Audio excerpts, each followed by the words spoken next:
is Rachel Plummer, or Ray to my friends, and I'm a knitter and a poet based here in Scotland, in sunny Edinburgh, which is not at all sunny today. And this is my podcast. Welcome. This is the first episode, so I'm just sort of dipping my toe in and giving it a try and seeing how we go. Don't know about any of you, but I sort of find that there's no one in my day-to-day life who will sit and listen to me talk about knitting for an hour. So welcome to my podcast. I've been watching so many knitting podcasts this year. I don't know about you, I've been finding the year very stressful. I think that's probably a universal thing.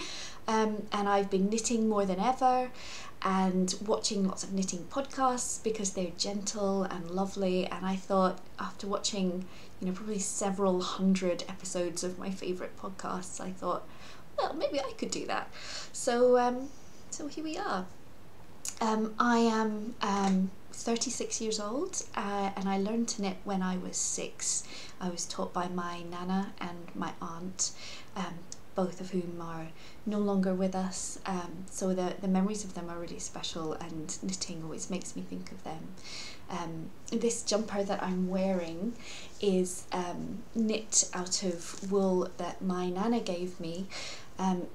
When her arthritis got too bad for her to knit anymore, she gave me all her wool, all her needles. So I have lots of old kind of mismatched metal needles and lots of very old knitting patterns as well, lots of very scratchy mohair.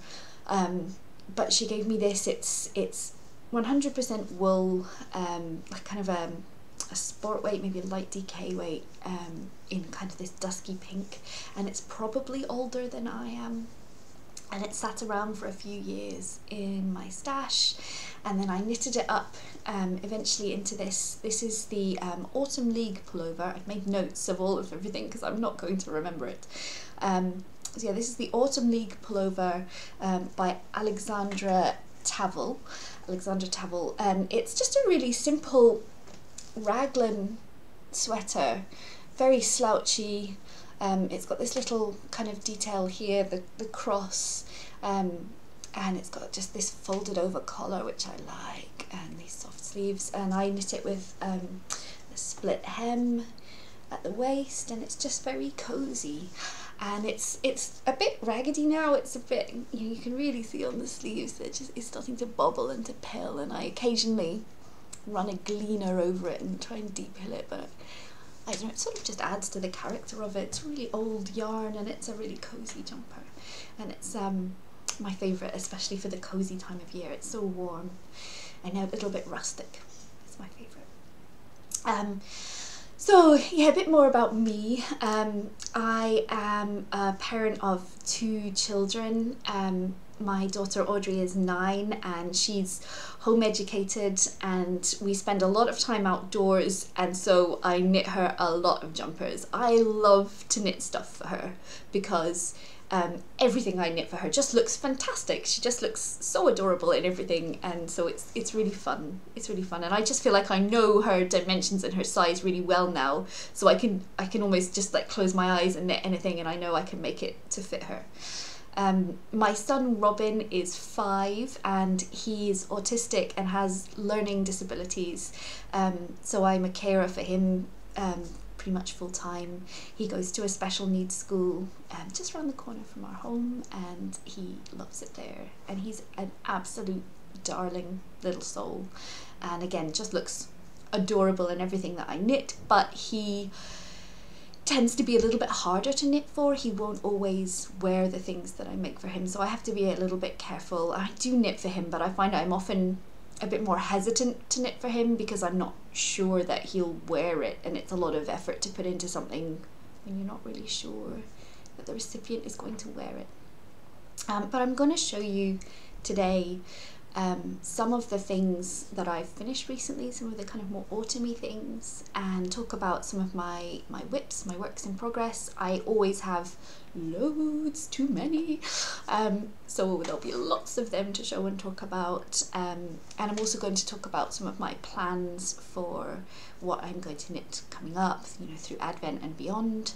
and talk about some of my yarn and things like that. Just have a chat about knitting, really.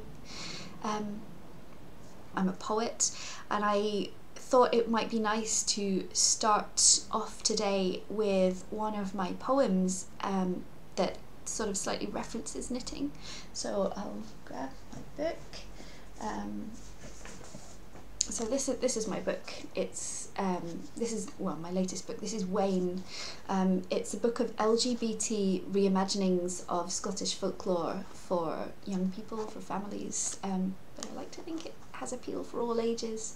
And it's beautifully illustrated by Helena Boppert, who's a fantastic illustrator, all in watercolours.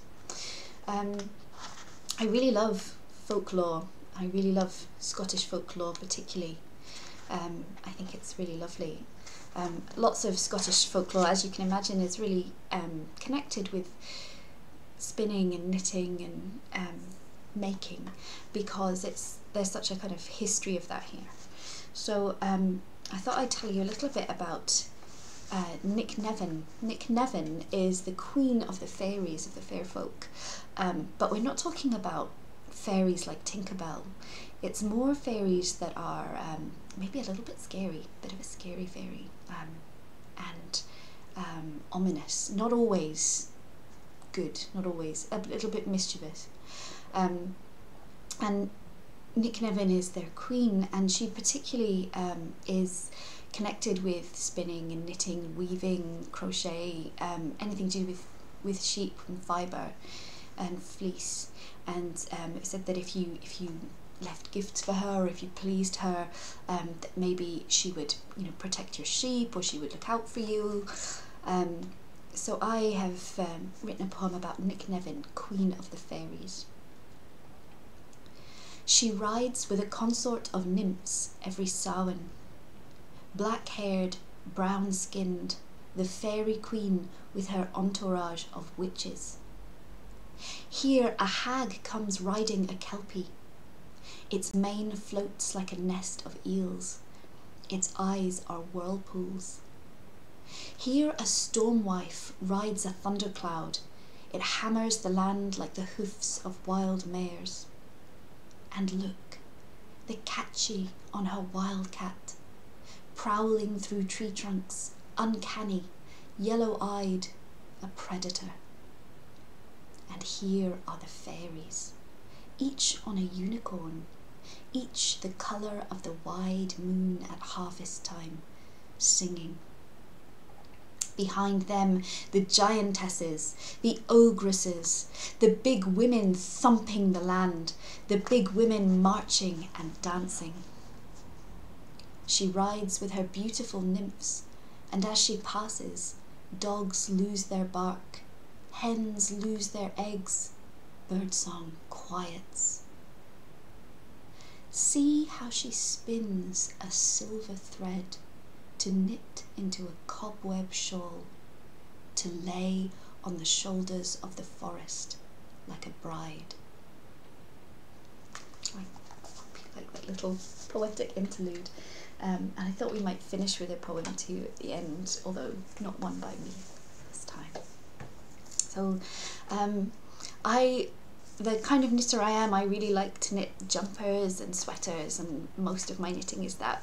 I've tried so hard to love socks, and I do love knitted socks, and they are fun to make, but I have just this growing collection of single socks because I find the second one impossible.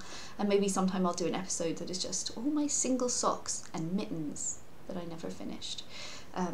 So I have a lot of jumpers, and I really like doing colour work, so lots of colour work jumpers. But it's kind of Christmas knitting time, so I'm knitting a lot of Christmassy stuff too, so that's like a lot of hats and woolies and gloves, so there'll be a bit of both to see. So we'll start off with something I finished in October. I have some October knits here in my basket of stuff, and that is a knit for Robin, my little son, and it's this this jumper, this cardigan. It's the Organic Seasons jacket by Megan Gruel. and it's knit. I knitted it in the Istex Lettlopi, but I know the original pattern I think is in a merino. And what I found, you see, it's got this gorgeous pattern of autumn leaves on there, and it's got this asymmetric front to it, and a lovely cute hood, like a pointy elfin hood. What I found was the original pattern has a like a textured stitch pattern along the top, but I found that you couldn't really see it in the loppy wool. It's a bit too fuzzy, and this colour is quite dark, and you just couldn't see it, so that it felt like there wasn't much point. So I got a little way in it, and I found I kept making mistakes because I couldn't really see what I'd been doing. So I just ripped it back and re-knit it in plain stockinette, and I think it looks cute. And he loves to wear this. Hooray! The other modification I made to the pattern, I put a bit of the leaves on the sleeves as well, so the original pattern doesn't have that. I just wanted a little bit of colour on here, and I think the loppy wool is quite scratchy to knit with. I found it was actually like hurting my fingers if I spent too long knitting it, and I knit continental, so I have the wool over my left hand as I'm knitting, and I found that it was like almost like a friction burn on my fingers from it pulling through. I think because I'm quite fast at knitting, so I think it wasn't great. But then actually once I washed it's softened a lot. I followed all the tips and put like a bit of hair conditioner in there when I washed it and blocked it, and it's come out really soft, and he certainly has no complaints, and he doesn't seem to feel itchy when he wears it, and he's got quite sensitive skin and eczema, so yeah, it's come out really nice, and I really like these little wooden buttons. Can I hold it in a way that's going to make sense? Don't know if you can see. Focus.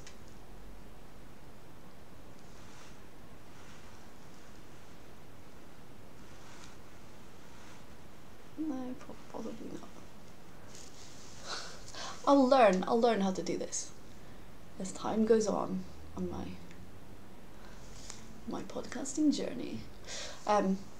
It's got those little buttons, but they're just decorative. There's poppers on the inside, and I put this ribbon in. It's a pretty ribbon.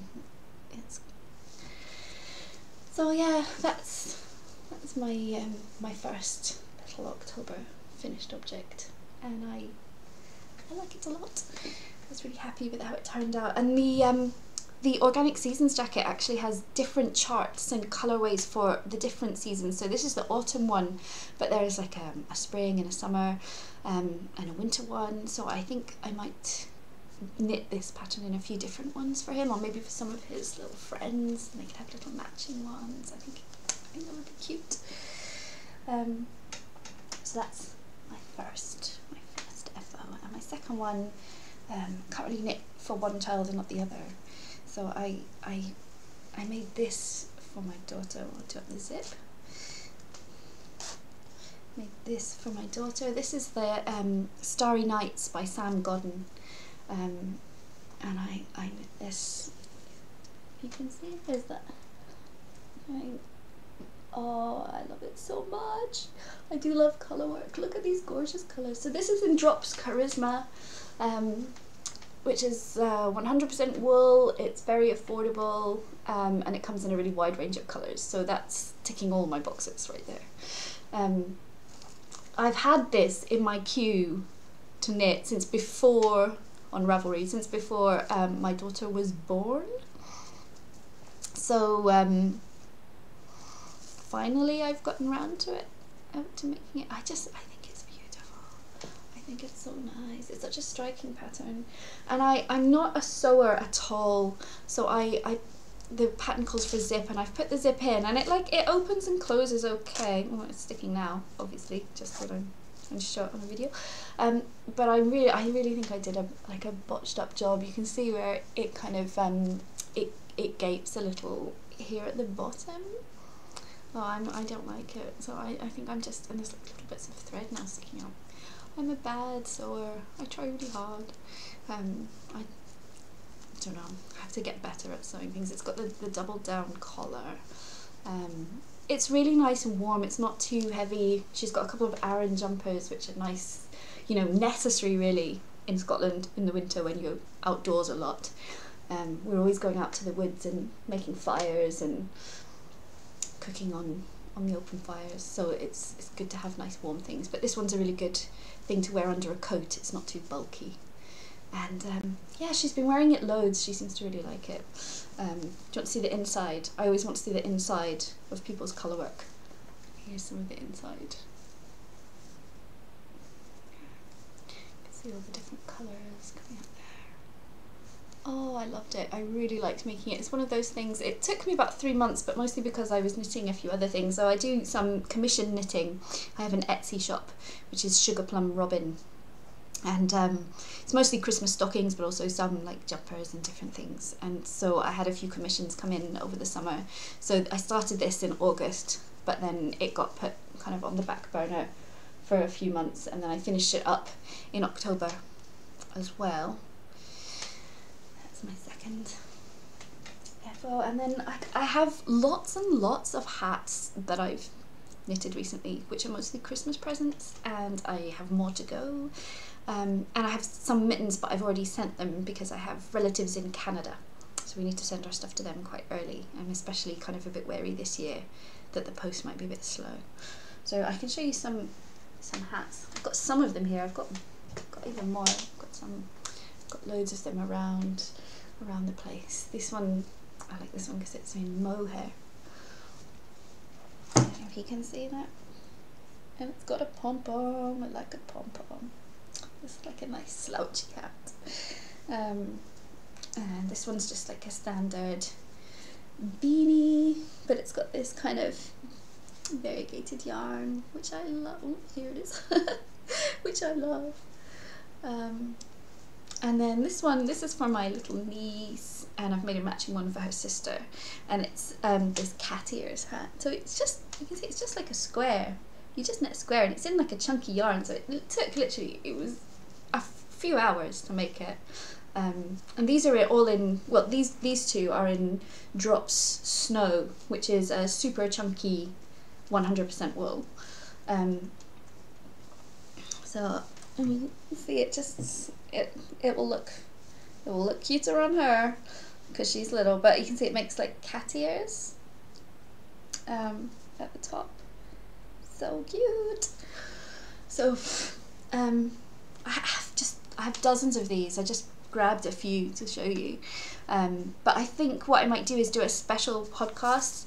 So Squidney Knits, Sydney on Instagram, so her name's Squidney Knits. She is really fun and a really amazing knitter, and I love her Instagram and I love all her stuff that she does and her patterns. And she does each year this Knitmas, where she knits lots of gifts for people and keeps like a track of them, and she invites people to join in with the hashtag. So the hashtag this year is like hashtag Knitmas 2020, and I've been trying to join in with that and knitting lots of gifts. I sort of feel this year like it's extra special to make things for people.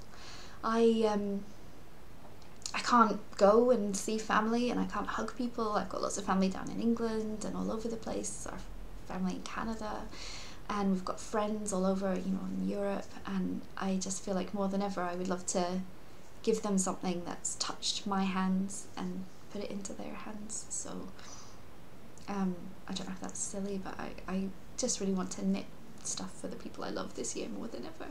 So I've been doing Knitmas and knitting mostly hats, you know, some in this like silk merino,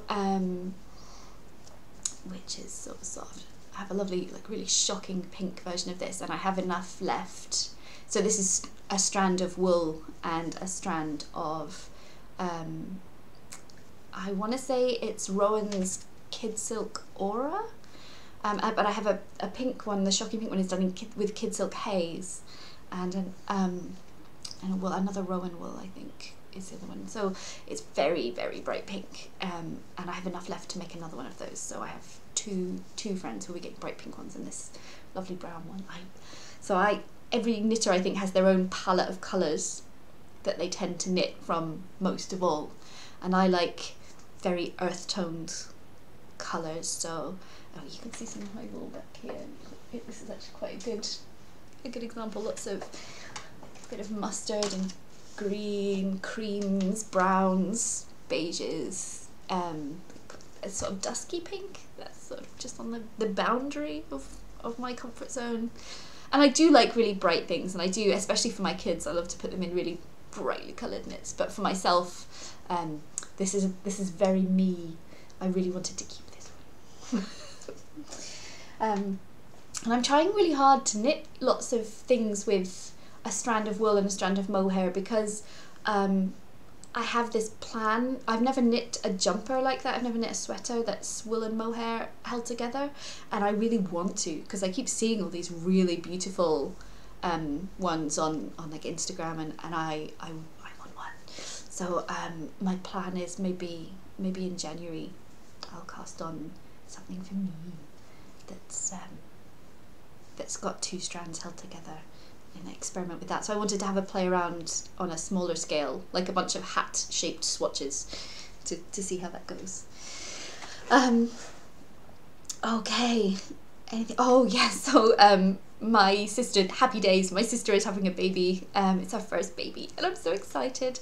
I thought it would be really precious to knit her lots of things, and especially I mentioned that my Nana gave me a lot of her knitting patterns and knitting bits and pieces, so I thought especially it would be really nice to knit some things from her old books and patterns and things as a sort of joint gift from her and me. My sister was really close with my Nana, and I know my Nana would have wanted to give her something for the baby as well.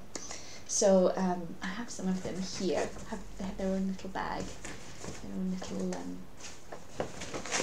I don't have many actual project bags. I tend to just use random bags. I have this little bag with a pear on it.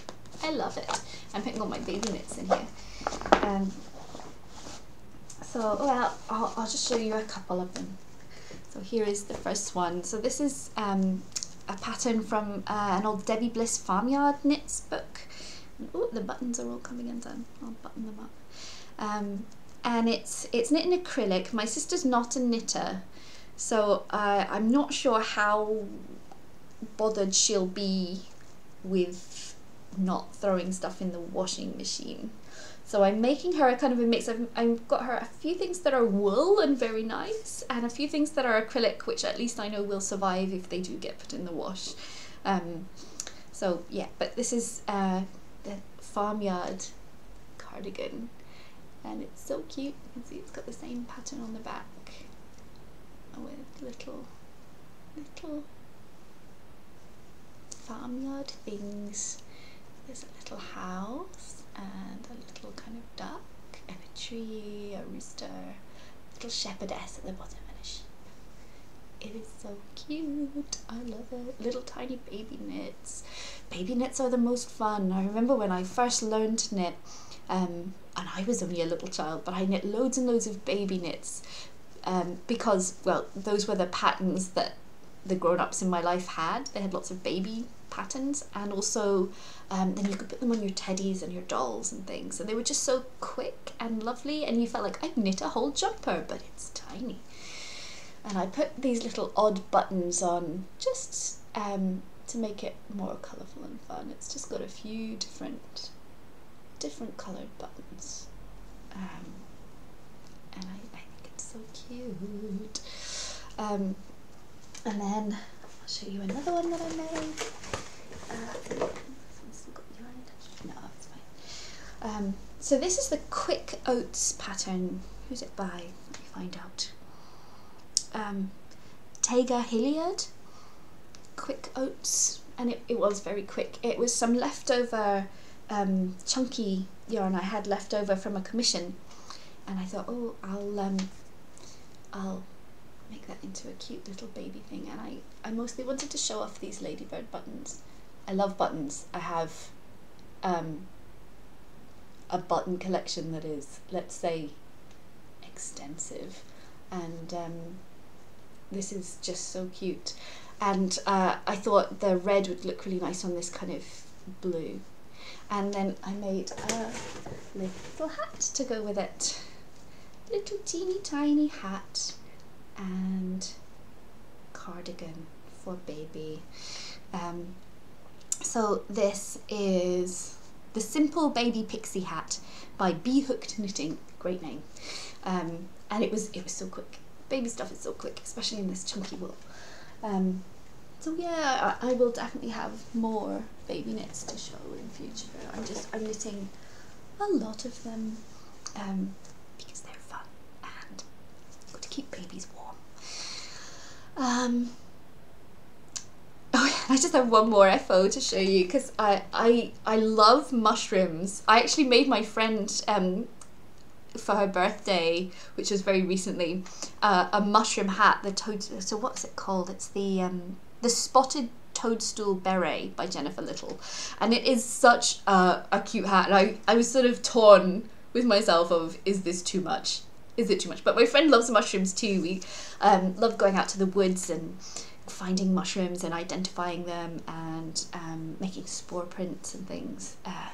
So yeah, and I think she liked it. It's really cute. But I've also been making some of these little, you can see I've got some of them hanging here, these little mushroom decorations. They're so cute. I made absolutely loads of them, but I've given a bunch away to friends now, so I only have a few. I'm not swamped with them. And I'm thinking they might transition quite well to Christmas, and I might end up hanging them on the Christmas tree because they're just really cute. And this pattern is the Magic Mushrooms by Tatiana Grigorian, and but she's actually got loads of little mushroom patterns. I made a bunch of them. Some of them are free, but even the ones that you pay for are not very expensive at all. They're just like, you know, $1 or $2, and you can make little mushrooms. So I made these out of the leftover Lettlopi from Robin's Organic Seasons jacket, and I still have a bunch of leftover wool from that actually, so possibly more mushrooms are in my future. So okay, so let's move on to some of my whips, some of the things I'm knitting. What are you knitting just now? Christmas things? Christmas things. Yeah, I'm knitting a lot of Christmas things. Thought I'd show you one of the hats that I'm working on. This one is, it's really beautiful actually. I love it so much, and the yarn has all these lovely flecks of different colours in. This is the Drop Snow. This colour is called Curry, and it's got like flecks of red and white in it. And this pattern is called Watchfire. You can see when I put up what it will look like. It's Watchfire by, oh my goodness, this is an Icelandic name. Icelandic names are so beautiful and I just butcher them when I say them, but I'm going to try. So this is G. Dagbjort Gudmund's daughter. And I think it's a lovely pattern. It's for my daughter's little friend who, I don't think we're watching this podcast, maybe. She's incredible. She's probably the most knit-worthy person I know, and she's 9. She knits herself and she loves knitting, and she loves knitted things so much, and she's so precious with them. And I knit quite a lot for her as well. She's my daughter's best friend. Her name's Madeline, and she's a very, very, very special little person. She's so lovely. And once my friend B knitted a little teddy bear for Robin, and Madeline saw it and she said it was so beautiful. She said, I would pay £200 for a teddy bear like that. She just loves knitting, and she loves to knit herself, and she's always knitting little toys. She knitted a little hedgehog, which was so cute, and then she knitted a little cat and a little cat bed for it to sleep in. Yeah, so this is for her, and I'm going to make her some mittens to go with it, so she can have a nice warm set of woolies for her Christmas. what else am I knitting? Oh, so I feel like I'm ticking all of the Christmas knitting bingo squares. But my dad called me up like a couple of weeks ago and asked me to knit him a sweater for Christmas. And I said, that might be cutting it a bit fine. And he said, well, if it arrives in time for my birthday instead, that's okay. But his birthday is in January, so I think it's still cutting it quite fine. So I told him, like, I'll start it and it'll be ready when it's ready. So it's not on my official Knitmas spreadsheet. I have a spreadsheet. I love a spreadsheet. But it is, yeah. But actually, I'm really enjoying it. So I've gotten quite far in it already. So maybe for Christmas, fingers crossed. So I'll get that to show you. I'll show you what I've got so far. So the pattern's one again that I'm probably going to struggle to pronounce, but I'm going to try. It is Galdhoppigan by Erica Guselius, and it's a really beautiful pattern. I saw it and I just loved it. And it is a feral yoke, sort of Norwegian style, and the thing I loved about it, I think, was that it's in an Aran weight wool, which is always helpful, or maybe it's worsted. I think I'm using Aran weight anyway, and it's plain all the way up to here on the body, so all of that just mindless kind of TV knitting, and I can knit on that while I'm watching the podcasts. So here it is, and you see my very fancy stitch markers. This is a hairband, and this is a piece of scrap wool. And I do have stitch markers, but you know when you're knitting and then it says insert a marker, and I never have them to hand, and I kind of don't want to get up and interrupt the flow, so I just grab whatever's next to me. Yeah, professional. So this is it so far. So this is in Drops Nepal. I have the ball band somewhere. I'm sure I do. Yeah, here's a ball band. Drops Nepal.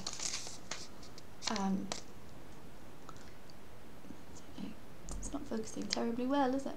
But so it's a wool and alpaca blend, and again it's affordable and it's quick, and it's lovely. It's actually really soft and squishy. I really like it. It's nice. So yeah, this is what I've got so far. This much of the body, and it's almost at the point of separating for the sleeves. I think I've got like maybe another 5 centimeters to go. My dad is, like me, rather more modest of stature. So he's not terribly tall. But what you find is that when you get older and you get a bit chubbier, that all of the clothes for chubbier people, all the bigger sizes, are really tall. It's really hard to find petite stuff, especially for men. It's really hard to find stuff for men who are a little shorter and wider. So my dad asked me to make a jumper for him that he could wear that would accommodate that. So I'm making the body slightly shorter. And also what I find, and I'm sure my dad does too, is that I've got quite narrow shoulders. I'm quite short with narrow shoulders. And so often things are too wide on the shoulders. So I love a raglan for that reason, because you can just make the shoulders quite smaller and you can modify things.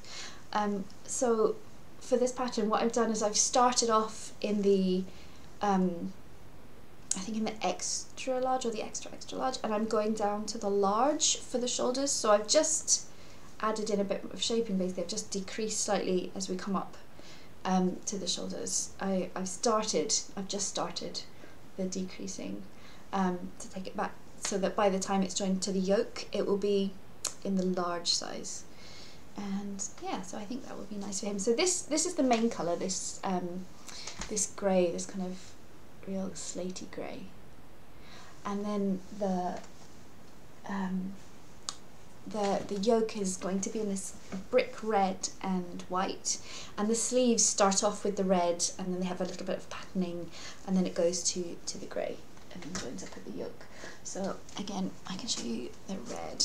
Here's the red, and I've started the sleeves. It's a bit more brick than it's coming up on here. This is looking quite like Christmassy red almost, but it's not. It's more of a kind of brickish red. My dad's favourite colour is like red and white. So I've been doing the sleeves 2 at a time. This is my first time doing 2 at a time. I feel like this could solve my sock problem. Could be like paradigm shifting. So I'm doing 2 at a time on the same needles, and I found some really good videos on YouTube. YouTube is so great for finding videos on techniques that you've not done before, and I just watched the videos on how to do the cast on, and it was a little tricky and I wasn't sure if I was doing it right, but then it sort of clicked and it's working okay. I need a longer cable on the needle than this. This is too short. It's like it's working now, but when the sleeves are bigger it won't. But then when the sleeves are a bit longer, we're going to move to the 5mm needle. This is a 4.5 for the rib. So I've got a 5mm needle with a long cable, and I'll switch over to that one in a few rows when it's at the right time. So yeah, I'm enjoying it. I would recommend 2 at a time sleeves. I don't know about you, but I often knit one sleeve and then I go to knit the other, and when I've knit the first one I've thought, oh well, like I'll just change this here, I'll make this a bit shorter, or oh, I missed a decrease but I'll do it on the next row, and then you think I'll remember it for the second sleeve, and then I don't, and then I worry that the sleeves won't be exactly the same, and I'm forever holding up the other sleeve thinking, is it the same? Is it the same length? And then sometimes I'll have blocked the first one and I'm like, oh, but when I block it, will it be the same length? And so this solves that problem. Clever. So that's one of my whips. I have lots of Christmas hat whips, which I'm not going to go into all of them. I'm knitting one in black wool for a goth friend of mine who is lovely and deserves to be worn, but knitting with black wool when you're in Scotland and the light is so bad is such a challenge, and I think it's like I'm giving myself eye strain trying to see it. It's got cables and everything. No, it's very tricky. But I like I said, I think I'll do a specific episode just about all of my Christmas knitting and what I do and what I usually do and what I'm doing this year and all of that. Yeah, so Knitmas, Squidney Knits. What else am I doing just now? I'm designing. I've designed a project which I'll talk about in a future episode. It is really, really fun. I love colourwork, so it's a colourwork children's jumper, and it's got lots of colourwork stuff, and it's got lots of woodland stuff because that's what I love, and it's inspired by the Faraway Tree books by Enid Blyton. Enid Blyton, slightly problematic author, but I really love her Faraway Tree books, and we have the updated versions which have some of the things changed in them, but they are really lovely, and I read them with my daughter at bedtimes, and it's so special. So I thought I'd do a Faraway Tree inspired jumper, so I'll talk a little bit about that in another time, and I'll show you some of the swatches and my progress so far. You can see that, and then it's almost at the stage of looking for test knitters, so that's going to be a fun thing, but it's sort of a bit on pause while Christmas knitting happens. So, oh yes, my jumper for Audrey. So I knit a Christmas slip over for my son, which I'll show you maybe in the Knitmas episode. But this is definitely a whip just now. I thought I'd better make a Christmas jumper for my daughter, and I have this book. I put it here somewhere, surrounded by all my knitting stuff right now. I have this book. It's all tattered and dog-eared. I got it from a charity shop, which I think Americans call a thrift store, many years ago, and it's the Country Diary Book of Knitting. Patterns by Annette Mitchell, and it's based on the Country Diary of an Edwardian Lady, and I love everything in it, but especially the children's jumpers. So I'm knitting this one called Snowflakes. I'm knitting the cardigan style. See the pattern there? It's just such a beautiful book, and I love all the patterns in it so much. So I'm knitting the Snowflakes jumper for Audrey, cardigan. I have some really nice little buttons that go on it. I love buttons. So yeah, I've knit both fronts. I'm making it with Artisano Aran, which I've had in my stash for many years, and I love it. It's squishy, it's soft, it's beautiful, but I'm slightly concerned that I won't have enough. So here's one of the front pieces. There's these two front pieces. Get them both out. I'll show you. It's one of the front pieces. You can see. It's just beautiful. Really lovely. This lovely ribbon here at the bottom. It's so squishy. You want to see the back. Everyone wants to see the back. Colour gets a bit messier here at the bottom, but that will sort out in blocking. And yeah, it's very pretty. So that's the two. I don't know if the colour is coming up right. It's a really beautiful blue. That's really it's got a lot of depth to it. And I have plenty of white, but what I don't have is plenty of the blue, because it's discontinued. You can't really get more. I've like gone through like on Ravelry, people stashes who are wanting to sell, like no one's really got it. So what I'm gonna do is I'm going to knit. I've got the two front pieces, and the button band is going to be in white, and I've been working on the sleeves. Here are the sleeves. This one is nearly done. It's just got a little bit more to go. Especially my daughter's got long arms, and this one is more at the start. It's got quite a bit to go, and it needs a good block. But yeah, so I've nearly done the sleeves. I think I've got enough for the sleeves and the front. And what I think I'm going to do is just knit the back in plain white, because I know I've got enough white for that, and that way I won't run out halfway through the back. And I've been wanting to use this yarn for ages. Like, it's just been sat there and it's gorgeous, and it taunts me, just looking so gorgeous, and it's so perfectly kind of wintry and squishy. So yeah, I think it will be fine with the plain white back, instead of the back in the pattern has this same charted kind of thing on the back, but I think it will be alright to have a plain white back to it, and that will work. And I think it's beautiful, and I'm hoping to have it done by the 1st of December, just slightly pushing it, but I'm sure I can do it. Well, you'll find out. You'll find out if I can do it. Yeah, so that's that one. And the last whip I'll talk about, I told you I have a lot. I've got even more than this. But the last one I'll talk about. So I really love a podcaster and kind of knitter person called Dunderknit. Maybe you know Dunderknit. She's got the Knitting Vicariously podcast, and she's on Instagram, I think, as Dunderknit. And she does this annual kind of festive season knit along called the Blame Dunder Knit Along, where you can cast on something random and maybe ill-advised, like something that you shouldn't really be doing, because you have other things to work on, or because it's just not the right time, or whatever, and you can blame it on her. So this is my Blame Dunderknit project.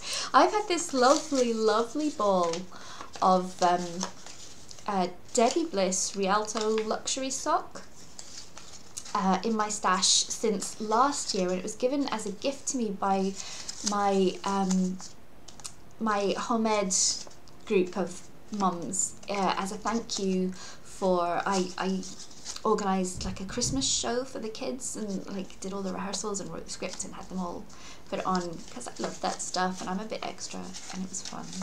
And so as a thank you, they gave me this lovely ball of yarn, and it's gorgeous. It's so pretty, and again, I've been really wanting it, and I miss my friends, and so I thought, I'll just cast it on. And it's 75% wool, 25% polyamide. It's 400 meters, and I thought, instead of socks, I want to make it into a shawl. Just a shawl that will show off all these lovely colours, and then when I wear it I can feel warm and think of all my lovely homemade friends and how I'm missing them at the moment, because we're not able to meet up as much as the kids that are in school, because they still get to go into school in Scotland at the moment, but the homemade people, the situation's a little bit more uncertain as to what we're allowed to do or not, and what people feel comfortable doing, because of the situation. So this is the very beginning of the shawl. It's just a very plain shawl, and I've sort of based it on the what's the shawl called? It's like ice cream sprinkles. I've written it down somewhere on here. Oh yeah, Ice Cream Sprinkles Shawl by Tink Jones. But I don't know if I'll do, there's like a little bit of sort of lace on the edge, like just some yarn overs to make like an edging, and I don't know if I'll do that because there's so much colour going on in here. So this is just the first ones you can see, just the first few it fades through the colours, and I maybe just want to focus on that. So what I might do is just knit it as far as I can until I've got enough left to do a little ruffle border on the edge instead, but I'll see how I feel when I get to that part. And it's so soft, and I shouldn't be working on it, but it was like ridiculous hours of the night, about midnight the other night, and the kids were asleep and I was tired, and I just thought I want to make something for me, and so I cast it on. And I was blamed underneath.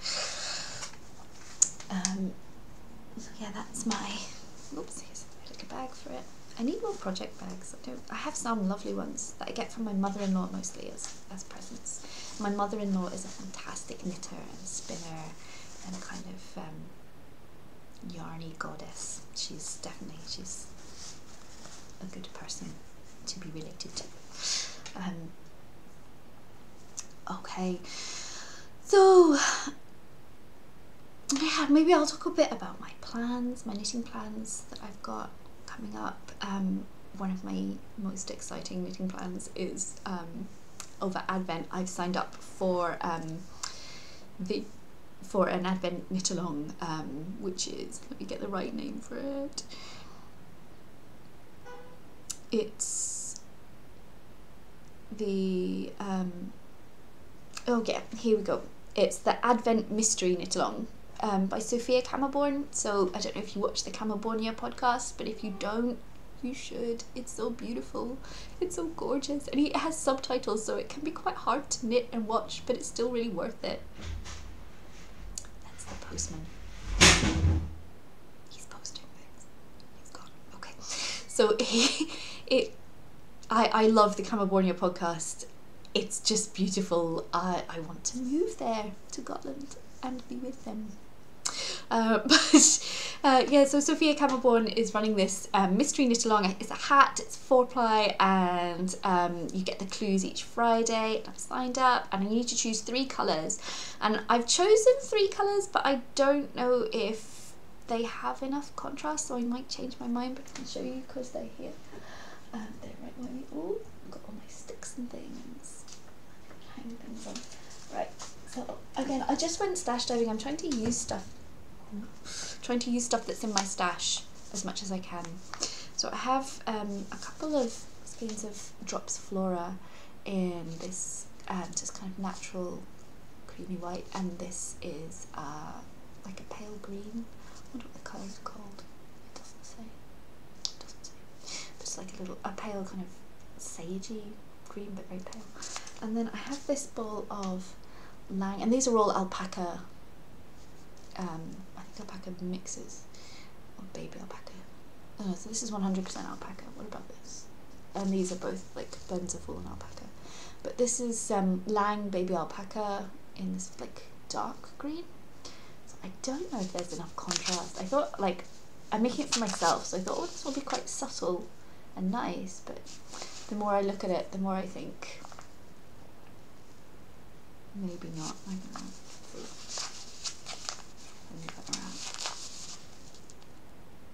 What do you think? I would love to know. I would love to have advice from people who are better at colour than me. Is there enough contrast? I feel like even between the white and the green, there's not much contrast. But like maybe if this was like the main pattern colour and this was the background colours, but obviously I don't know what the pattern is yet. I don't know. I don't really have any other. See, in her in her versions, she says she's used natural green and red, and in another version, natural green and blue, which are really kind of high contrast, bright colours, which makes me think that maybe it needs that. And I trust Sofia and her sense of colour more than I trust myself and my sense of colour. So what do you think? If you would like to comment down below, if anyone's watching this, I would love to know your thoughts about it. What colours would you choose? And sign up for the knit along if you like. I think it's just a really nice way of being together with other knitters at this time when, you know, you can't really go to your, for lots of us, can't really go to our knit nights or anything or anything like that. So I'm missing crafting with people. At this time of year, I'd often have like crafty get-togethers where I'd have people round to my house and we'd mull some cider and knit some things together or do whatever crafty things, and I miss it. Try and balance all this back there. I have yarn everywhere in my house. I watched a video that said if you feel like you have too much clutter, you should identify like what clutter is like nice clutter that you like and then make it like a feature. So that's what I've tried to do. But what it just means is that I have yarn everywhere in my house, in all these like dishes, lovely dishes of yarn on every surface. And so yeah, which isn't helping with the yarn addiction. Okay, so I'll talk quickly about some yarn that I bought because it's really beautiful. And I don't normally treat myself to really fancy yarn, and especially like hand-dyed yarn. I mean, I admire it and I look at all the pictures and I could eat it. It's so beautiful, but I don't normally buy it for myself because it's so much, and I mostly knit jumpers and sweaters and things, and to get like a full adult size jumper's worth of it is quite a lot of money, and I know that like it's worth it and their time is definitely worth it and it's so beautiful, but it's just not really always in my budget. But I did splash out and treat myself this year, and I got some yarn. It's a Christmas colourway, twinkly, from Bird Street, Mr. B, Bird Street yarn. They got two skeins. It's their sock weight merino nylon Hiddleston 4-ply, and the colourway is called Satsuma in My Stocking. So it's twinkling and it's just gorgeous. I don't know if you can see the lights starting to really go, but it's this gorgeous very pale blue. It's quite out of my comfort zone, but I saw it and I loved it. So it's this very pale sort of aqua blue with like flecks of every colour you can possibly imagine in it. And what I thought I could do this, I've got two skeins, it's like about 850 metres. And I thought it might be nice for like a simple colourwork jumper where there's like another colour as maybe the main colour, and this can just be like sections of it, if that makes sense. So I've ordered some yarn in a similar kind of composition, like merino and nylon, that's just like a plain, almost like quite chestnutty gold. I don't know if you can see it, there's some kind of quite gold, like rusty gold flecks in here, so I felt like it might pick that up and be a good contrast. Well, I'll see when it arrives. I think you need to look at them physically together, so I'll have a look when it arrives, but I thought maybe they could go together and make a thing. And I don't know if, again, another podcast, I don't know if you watched Kia at Ciasbod, who is an amazing knitter, but I absolutely love her show, and she has a beautiful design called Chanterelle, which I think might work really well with the two colours. So I'll see how that goes. You know I love mushrooms, so Chanterelle sold it for me. I'm going to finish up here. Thank you for joining me on my first knitting podcast episode. I'm going to finish, as I said, with another poem. This one is by a lovely Scottish poet called Elizabeth Rimmer. This is her book, The Territory of Rain. It's absolutely gorgeous. And this poem, it's just one of the most perfect winter poems, and we're getting into winter now. So it's called A House for Winter. The sky opens blue windows between shutters of grey cloud. Winter peers in. Brittle sunshine slants between skeletonized trees. thin relic leaves at twig tips. A breath of frost melts on the cold frame, split curls of seed pods glued to the glass. The dark, glassy river is choked with panes of broken ice, curdled with falls of new snow. The warm, pigeon-feathered hollow between railway bridge and river is a pot abubble with soft coos. A white snow mist climbs the black walls of the hill. Winter settles in. I hope you have a lovely wintry settling in of winter, and enjoy this time as the seasons change and turn. And I hope that you're knitting, keeping well and keeping safe, and as happy as can be. And I hope that you'll join me next time. Thank you very much. Goodbye.